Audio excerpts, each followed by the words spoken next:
Hello student, this is नूतन चौहान। आज इस video में क्या करने वाले हैं, क्लास 10th का हिस्ट्री का चैप्टर प्रिंट कल्चर। इससे पहले की वीडियो में मैं इस चैप्टर के फर्स्ट, सेकंड, थर्ड यूनिट आपको अच्छे से समझा चुकी हूँ। इस वीडियो में हम इस चैप्टर का फोर्थ यूनिट करेंगे। टाइटल है द रीडिंग माइना। क्या होता है माइना? माइना का मतलब होता है मैडनेस, किसी चीज को लेके जुनून, जब आप ईगरली वेट करते हैं कि ये चीज हमें करनी है। ठीक है, आज आप किस चीज को लेके जुनून में हैं? ठीक है, तो है इंस्टाग्राम, तो है आपकी रील्स, आपका फेसबुक, आप हमेशा उस पे लगे रहते हैं। बट इन 19 और 18 सेंचुरी यूरोप में क्या था बेटा, मशीनें आ चुकी थी, बुक्स बड़ी मात्रा में छप रही थी, सस्ती हो गई थी, तो फ्लड आ गया ना किसका, बुक्स का मार्केट के अंदर, और बड़ी मात्रा में बुक्स पढ़ी जाने लगी। रीडिंग हैबिट लोगों में पढ़ रही है। It is a type of madness कि लोगों में लगातार रीडिंग हैबिट बढ़ रही है। ठीक है, देखें पॉइंट टू पॉइंट की रीडिंग मायना क्या है, कि रीडिंग को लेके लोगों का जो जुनून है वो यूरोप में क्या है।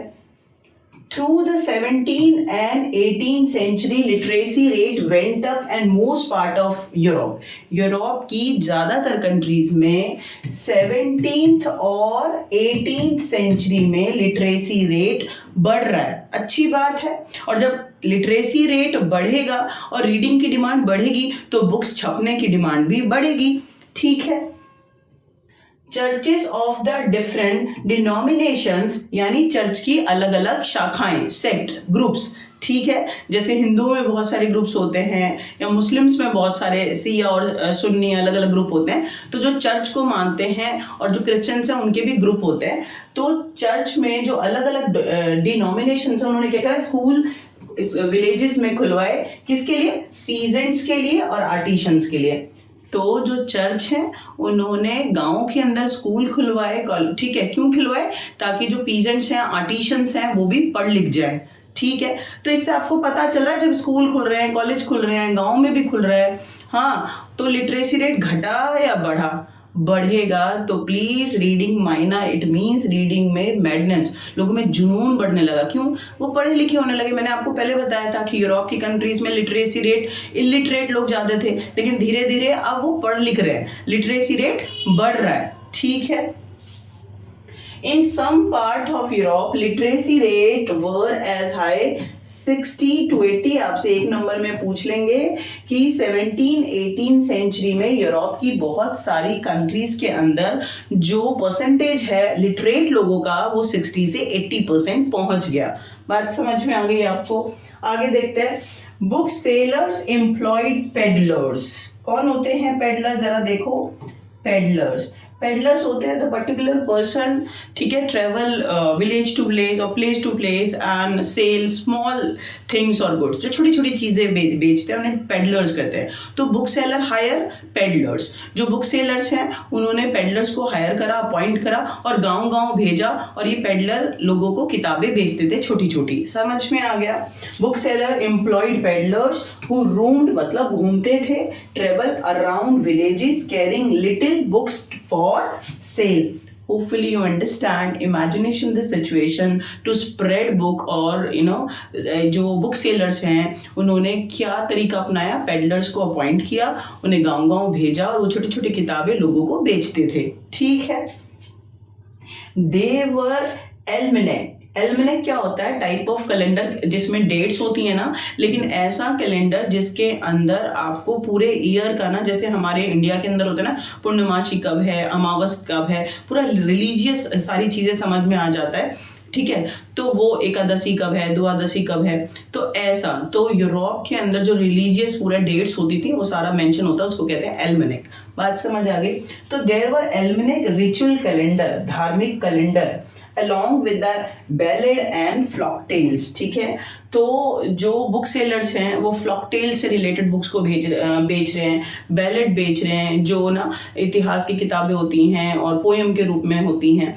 ठीक है, तो इस तरीके की किताबें वो बेच रहे हैं। तो आपको समझ में आ गया क्या क्या रिचुअल कैलेंडर है, उन्हें वो छाप रहे हैं और बेच रहे हैं, या फिर बैलेड हैं, फ्लॉक टेल्स हैं, ठीक है। और किसके थ्रू ये सब करा रहे हैं, उन्हें अपॉइंट किसको करा हुआ है, पेडलर। पेडलर होते हैं वो लोग जो जगह जगह पर घूमते हैं और चीज़ों को, छोटी छोटी चीज़ों को बेचते हैं। बात समझ में आई आपको? तो this is the situation in Europe, कि यूरोप में 17-18 सेंचुरी में, अगर मैं आज की बात करूं यूरोप की या इंडिया की, तो there is no need of any peddler और बुक्स की अपनी वैल्यू ट्रेडिशनली अलग है, बट आज ज़्यादातर लोग इंटरनेट पे एंगेज हैं, सोशल मीडिया पे, छोटी छोटी चीज़, आपको प्रोनाउंसिएशन देखना है, आपको मीनिंग देखना है, कोई साइंटिफिक एक्सप्लोरेशन देखनी है, तो इमीडिएट आप क्या करते हो, आप गूगल पे आ जाते हो, ठीक है। तो अलग अलग सेंचुरीज में अलग अलग ना हाल होता है चीज़ों को समझने का, जानने का।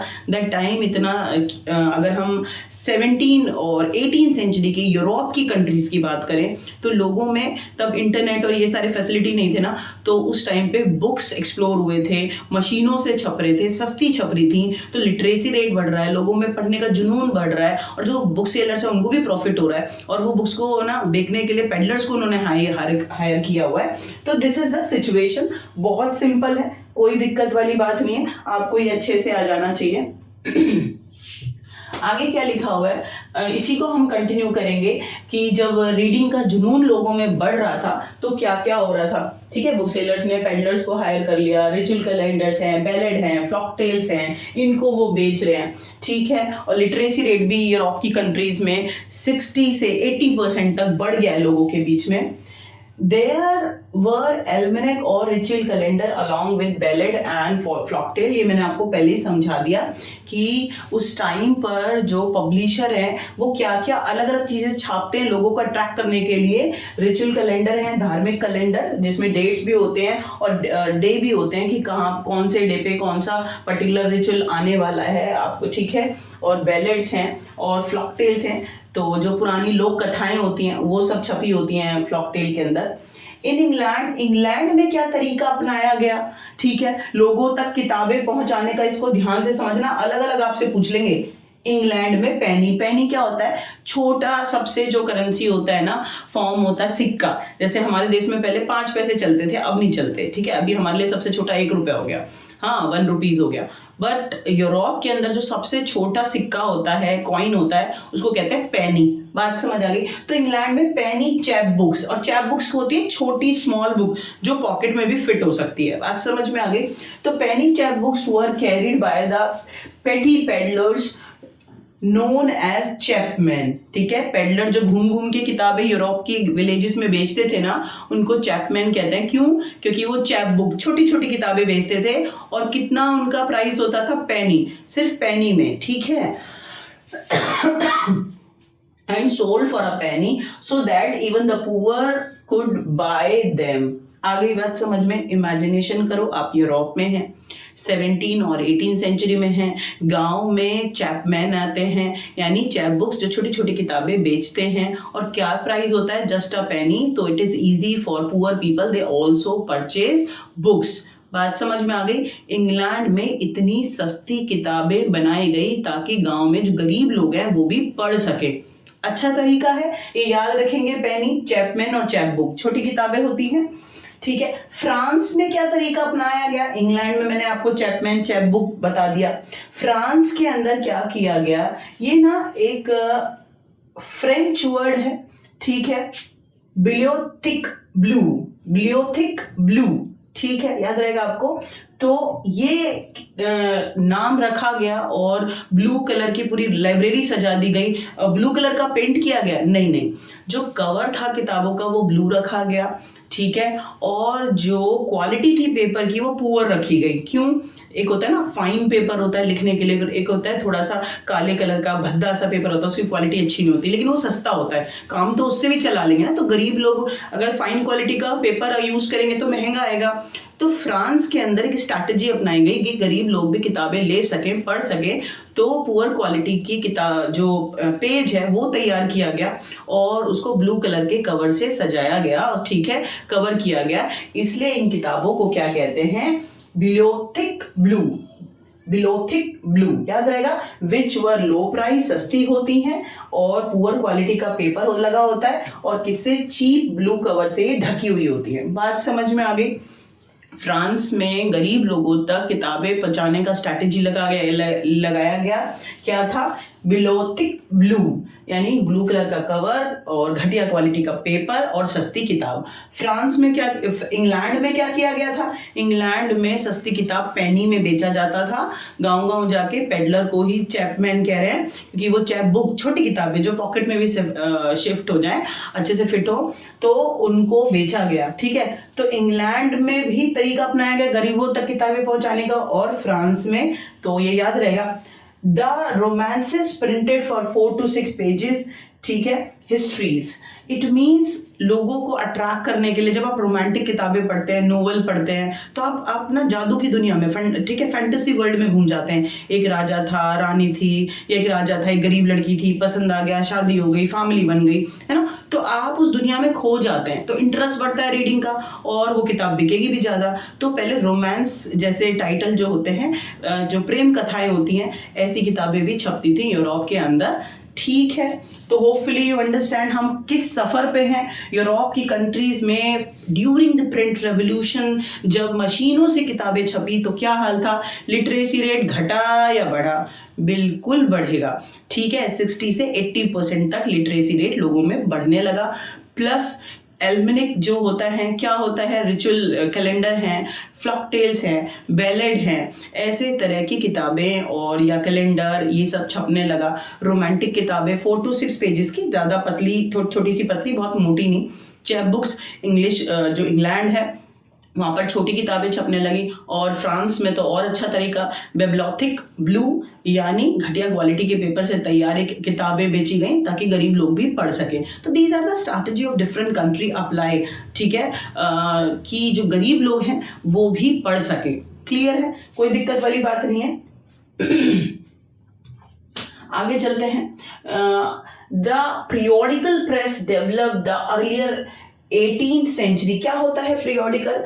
अभी आप 12th के बाद ना, जब आप कॉम्पिटिटिव तैयार करेंगे तो आप मैगजीन पढ़ेंगे, करंट अफेयर की मैगजीन होती हैं, उनके ऊपर ट्रेड से रिलेटेड मैगजीन होती हैं। ठीक है, एक्ट्रेस की जो लाइफ होती है उससे रिलेटेड मैगजीन होती है, जर्नल होते हैं, न्यूज़पेपर होते हैं। तो पीरियोडिकल होता है, 3 महीने का करंट अफेयर हो सकता है, 1 महीने का करंट अफेयर होता है, 6 महीने का फिर करंट अफेयर हो सकता है, फिर पूरे साल का करंट अफेयर की पूरी कंबाइंड बुक आती है, तो इन्हें कहते हैं पीरियोडिकल। तो पीरियोडिकल छपने लगे कि लोग 1 महीने में पूरा क्या घटना हुई यूरोप के अंदर, यूरोप की कंट्रीज के बीच में, या 6 महीने में क्या हुआ, 3 महीने में, तो उसको इंटरेस्ट लेने लगे, ऐसी किताबें छपने लगी।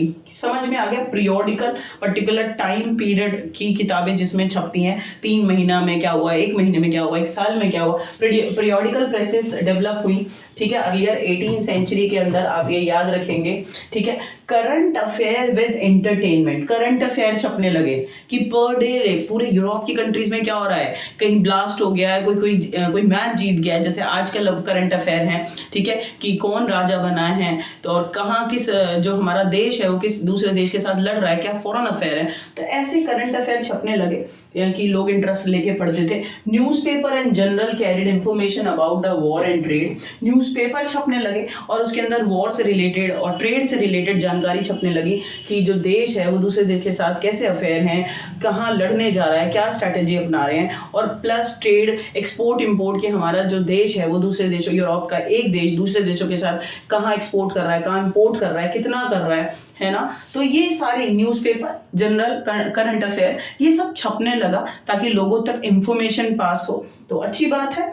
तो आपने ये नोटिस करा कि जब प्रिंटिंग प्रेस आई, पहले तो बेटा जब सबसे पहले वुड ब्लॉक प्रिंटिंग के थ्रू ना, और किसी जो कहते हैं पेपर के ऊपर छापना या फिर किसी कपड़े के ऊपर छापना, तो बहुत मुश्किल होता था और बहुत टाइम लगता था, टाइम बहुत ज़्यादा कंज्यूम होता था, लेबर बहुत लगता था और प्राइस बहुत लगता था, हाथ से बनती थी किताबें।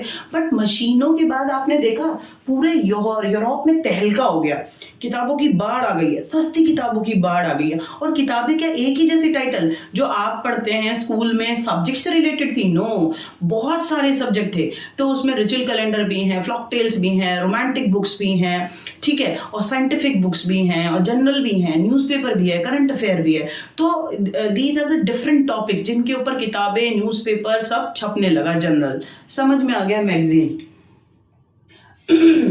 When scientists like the Isaac Newton, आपको पता है न्यूटन को तो सभी जानते हैं, चाहे आपको साइंस पसंद आए या ना आए। तो Newton begin to publish their discoveries, they could influence a much wider circle of the scientifically minded reader. देखो हर कोई साइंटिफिक नहीं होता, लेकिन साइंटिफिक थ्योरीज भी छपने लगी। जैसे न्यूटन ने जो भी एक्सप्लोर करा, डिस्कवरीज करी, वो न्यूज़पेपर में छपने लगा। जो साइंटिफिक माइंड के लोग हैं उनमें वो फैलने लगा, लोग उसको पढ़ने लगे। बात समझ आ गई? तो साइंटिफिक किताबें भी छपने लगी, डिस्कवरी भी छपने लगी। Find example Newton.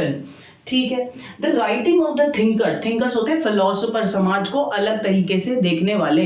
Montesquieu, Rousseau, Jean Jacques Rousseau, ठीक है, और जो है थॉमस पेन और Voltaire, these all are thinkers. ठीक है, और इन्होंने समाज को अलग तरीके से देखा है, उसको फिर अपनी थिंकिंग को लिखते हैं और लोगों तक वो वाइड रेंज में पहुंच जाता है। देखो जरा, the writing of the thinkers such as Thomas Paine, Voltaire and Jean Jacques Rousseau आ जाता है एक नंबर में कि भाई दो हमें फिलोसफर्स के या थिंकर्स के नाम बता दो। Were also widely printed read. तो होपफुली अंडरस्टैंड, फिलोसफर्स की जो थिंकर्स हैं उनके राइटिंग छपने लगे, जैसे थॉमस पेन है या वॉल्टेयर है या जीन जैक रूसो हैं।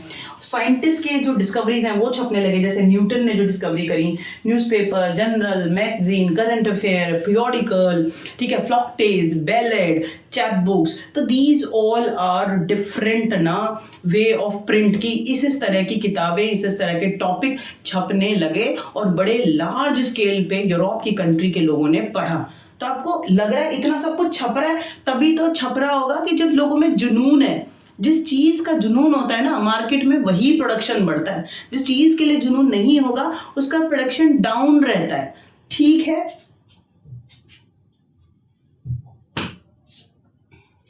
Tremble therefore tyrant of the world. आप पहले इसका मतलब समझो। ट्रेम्बल मतलब होता है डर।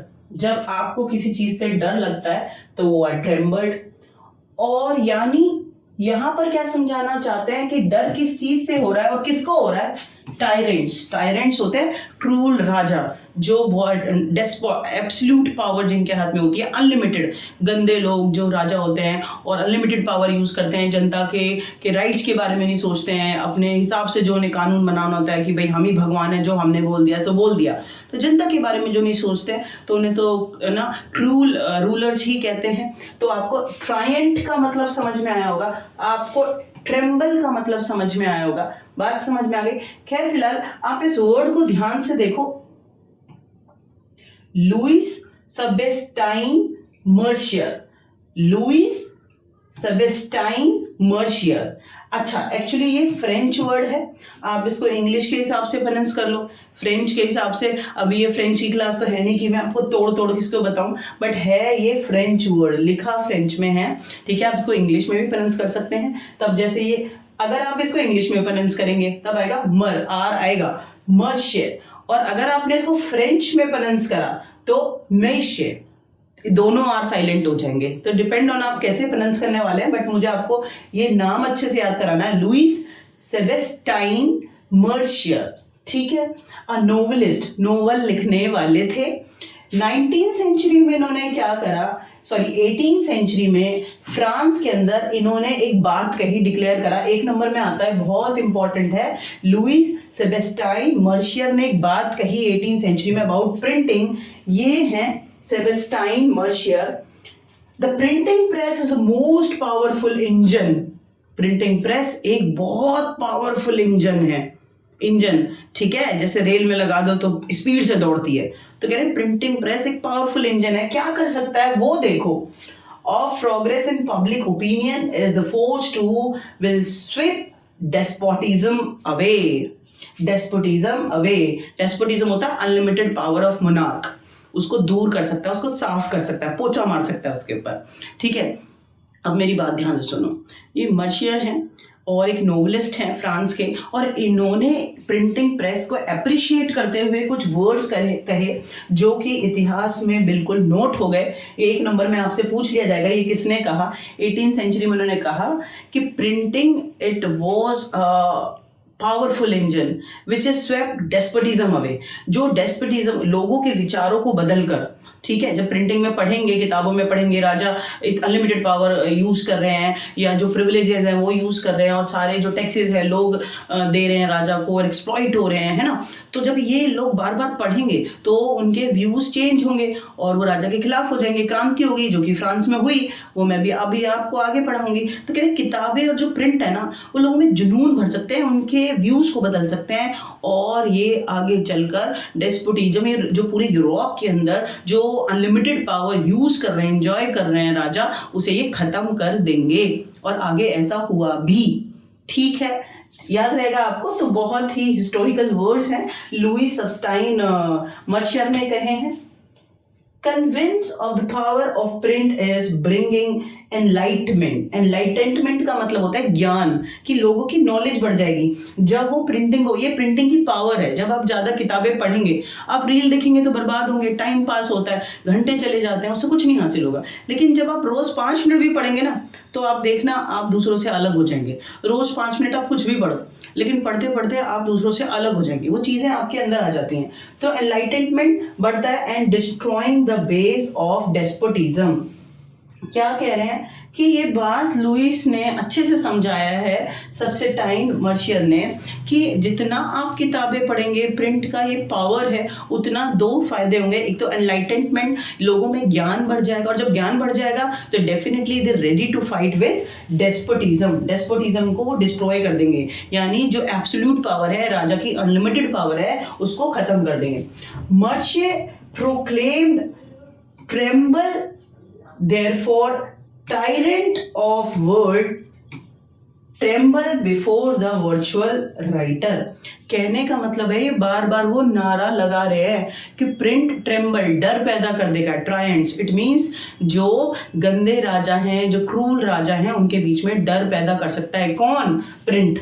बात समझ में आ गई? This is very very simple, कि बहुत ही हिस्टोरिकल पर्सनालिटी हैं, नोवेलिस्ट हैं, और इन्होंने प्रिंट के बारे में ये शब्द कहे हैं कि ये एक पावरफुल इंजन है और टाइम के साथ लोगों में जुनून भर देगा जब वो पढ़ेंगे, और उससे उनके व्यू चेंज होंगे और राजा के खिलाफ लड़ेंगे, और डेस्पोटिज्म एक दिन यूरोप की कंट्री से खत्म हो जाएगा। Despotism, unlimited power of monarch, राजाओं के पास जो है। ठीक है, इतनी बात समझ में आ गई। आगे चलते हैं, print culture and the French revolution. Print culture and French revolution. ऐसा क्या हो गया कि किताब पढ़कर फ्रांस में क्रांति आ गई? ऐसा क्या हो गया कि लोगों में किताबें पढ़कर क्रांति की भावना पैदा हो गई? ठीक है, ये 5 नंबर का क्वेश्चन है, बहुत इंपॉर्टेंट है। आता है कि कैसे print help to occur French revolution. 1789 French revolution हुआ फ्रांस में, राजा के खिलाफ, लुई 16 के खिलाफ क्रांति हुई थी। आप 9th में ये बात पढ़कर आ रहे हैं। लेकिन किताबें किसी को क्रांति करने पे मजबूर कर सकती हैं? हाँ, कर सकती हैं। कैसे कर सकती हैं, जरा ध्यान से सुनना please. Print culture created the condition with in which French revolution occurred. लोगों ने क्रांति कर दी राजा के खिलाफ और राजा की सत्ता पलट दी, आपको ये बात पता है। They attack the sacred authority of the church and despotic power of the state. यानी किताबों ने क्या करा, किताबों में लगातार राइटर्स ने लिखा, फिलोसफर्स ने अटैक किया, क्रिटिसाइज करा जो चर्च की अनलिमिटेड पावर है, और यार डेस्पोटिक पावर जो राजा की, स्टेट मतलब कंट्री, जो राजा है उसकी पावर। तो कह रहे हैं कि या तो राजा के हाथ में सारी पावर है, या चर्च के हाथ में सारी पावर है, सारी प्रॉपर्टी उनके हाथ में है, सारी प्रिविलेजेस उनके बाय बर्थ उनके हाथ में, दे एंजॉय है, और वो कोई टैक्स नहीं देते। सारा टैक्स कौन दे रहा है? Third state, estate. आप ये पढ़कर आए हैं, तो ये सब लिखा गया। फिर लोग अवेयर हुए, अरे हाँ यार, सारा एक्सप्लॉयटेशन हम पे ही हो रहा है और हमसे सारा मेहनत हम कर रहे हैं, फायदा ये उठा रहे हैं। तो चर्च का क्रिटिसाइज किया गया और डेस्पोटिक पावर, राजा के पावर को क्रिटिसाइज किया गया। ठीक है, दस eroding the legitimacy of the social order based on tradition. अब इसका मतलब क्या हुआ, देखो जरा। पहले 18th सेंचुरी में जो फ्रांस था वो 3 भागों में बटा हुआ था, 3 एस्टेट में। याद है आपको? 3 एस्टेट के अंदर आप पढ़कर आए हैं, मैं आपको रिमाइंड करा रही हूँ। सबसे पहले कौन होता था? चर्च, और उसके बाद कौन होते हैं? राजा, और तीसरे नंबर पर पीजेंट, आर्टिशंस। ठीक है, तो ये लोग होते हैं और ये ही सारा टैक्स देते हैं और ये तो सारी पावर को इंजॉय करते हैं। बात समझ में आई आपको? तो यहाँ पर ये जो सोशल ऑर्डर है, पहले से समाज को France in 18th century divided into 3 parts, है ना, फर्स्ट एस्टेट, सेकंड एस्टेट और थर्ड एस्टेट, और all the taxes paid by third estate member. सिर्फ थर्ड जो एस्टेट के लोग हैं उन्हीं को सारे टैक्स देने पड़ते थे, वही एक्सप्लॉइट होते थे, उन्हीं के पास कोई जमीन नहीं थी। तो बट गलत या सही? बहुत ज्यादा गलत। और जब ये बुक्स में लिखा गया ना और लोगों में ये विचार फैले, तब वो प्रवोक हो गए। बात समझ आ गई? एक कंडीशन बन गई कि हाँ, उन्होंने क्वेश्चन उठाया लेजिटिमेसी ऑफ पावर ऑफ राजा और चर्च अथॉरिटीज पे कि भाई ये तो गलत है। देखो जरा, they attack the sacred authority of the church and despotic power of state, thus eroding the legitimacy of the social order based on tradition. जो परंपरागत तरीके से पहले से चला रहा था कि फ्रांस में राजा और चर्च की वैल्यू है और ये लोग ही सारा काम करेंगे, यही सारा थर्ड एस्टेट के लोग ही, जो किसान हैं, जो मजदूर हैं, यही टैक्स देंगे। इस सोशल ऑर्डर के ऊपर क्वेश्चन मार्क आ गया। जो किताब है उसमें लिखा गया कि भाई ये गलत चीज है, इसे मत मानो। ठीक है। The writing of Voltaire and Rousseau, Jean Jacques Rousseau were read widely. Jean Jacques Rousseau का सोशल कॉन्ट्रैक्ट उन्होंने किताब लिखी थी, याद है आपने 9th में पढ़ा है कि भाई समझौता, डिवीजन होना चाहिए पावर का, राज्य, प्रजा और राजा के बीच में। ये क्या बात है कि सारी पावर उन्हीं के हाथ में। ठीक है। तो जो वोल्टेयर है और जो रूसो हैं, इन्होंने किताबों में, ठीक है, पूरे सिस्टम के ऊपर, एडमिनिस्ट्रेशन, राजाओं के ऊपर किताबें लिखी, अटैक किया अपने शब्दों से, और ये बहुत बड़े स्केल में लोगों ने पूरे यूरोप में पढ़ा, स्पेशली फ्रांस। ठीक है, याद रहेगा आपको। दूसरा रीजन पढ़ेंगे कि क्यों किताबों की वजह से फ्रांस के अंदर क्रांति हुई। Print created a new culture of dialogue and debates. किताबों को लोगों ने पढ़ा, उन्हें समझ में आया कि भाई राजा ज्यादा पावर यूज कर रहा है, चर्च ज्यादा पावर यूज कर रहा है, उनके पास ज्यादा जमीन है, एंड दे वर नॉट पे any tax and all the pay थीट and tile. आप पढ़ के आए 9th में, सारे टैक्स ना डायरेक्ट इनडायरेक्ट सारा थर्ड स्टेट के लोग दे रहे हैं, तो गलत बात है ना। तो print created a new culture of dialogue and debate. लोग डिस्कस करने लगे, डिबेट करने लगे कि क्या गलत है, क्या सही है। All value and norms and institution, norms होते हैं रूल एंड रेगुलेशंस, इंस्टीट्यूशंस वर री-इवैल्यूएटेड। दोबारा से किताबों में उनको डिस्कस किया गया कि क्या जो राजा और चर्च कर रहे हैं, ज्यादा पावर उनके हाथ में, गलत है या सही। वो किताबों में लिखा गया, लोगों ने सोचना, समझना, डिस्कस करना शुरू किया। ठीक है, discuss by the public that had become aware of the power of reason. लोगों को समझ में आ गया कि जो राजा और चर्च कह रहे हैं ना, हम ही भगवान है, जो हम बोल रहे हैं वही सही है, जो पहले ट्रेडिशनल वे से पूरा सोशल ऑर्डर है ना, इनकी तीनों भागों में बटा हुआ है फ्रांस, कह रहा है ये गलत है। अब रीजन के हिसाब से चलना चाहिए कि भाई बाय बर्थ क्यों किसी को राइट मिलेंगे, क्वालिटी के हिसाब से, जिसमें जो क्वालिटी है उस हिसाब से पोजीशन मिलनी चाहिए, उस हिसाब से सबको क्या कहते हैं पावर और पोजीशन मिलना चाहिए।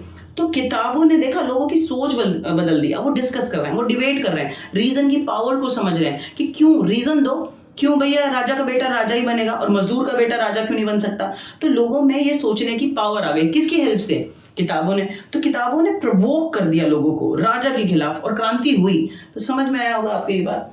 आगे चलते हैं। By the 1780s there was an outpouring of literature, मतलब बहुत बड़ी मात्रा में किताबें जो छप रही हैं, mock the royalty and criticize their morality। 1780s में बहुत बड़ी मात्रा में फ्रांस में किताबें छपी और उन्होंने क्वेश्चन मार्क उठा दिया।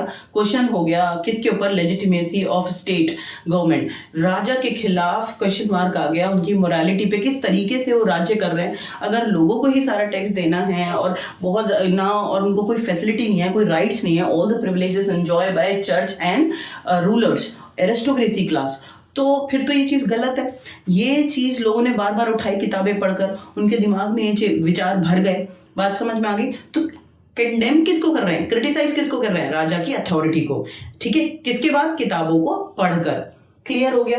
तो क्रिटिसाइज कर रहे हैं मोरालिटी, राजा के पूरे सिस्टम को। अच्छा, क्या किस तरीके से क्रिटिसाइज कर रहे हैं, कार्टून बनने लगे, कैरिकेचर्स बनने लगे। कैरिकेचर्स होते हैं छोटे छोटे चित्र होते हैं और हंसी आती है जिनको देखकर, उन्हें कैरिकेचर कहते हैं। कार्टून जो छोटे छोटे बनते हैं, है ना। तो राजा के ऊपर, चर्चों के ऊपर भद्दे मजाक बनने लगे, कार्टून बनने लगे, उनको क्रिटिसाइज करने लगे कि अच्छा बाय बर्थ यही सारे पावर इंजॉय करेंगे, तो ये चीज गलत है। और कार्टून्स के थ्रू और कैरिकेचर्स के थ्रू उनकी को इंसल्ट किया जा रहा है, उनको क्रिटिसाइज किया जा रहा है। typically suggested that the monarchy remained absorbed only in sensual pleasure while the common people suffered immense hardship. बहुत ज़्यादा तकलीफ.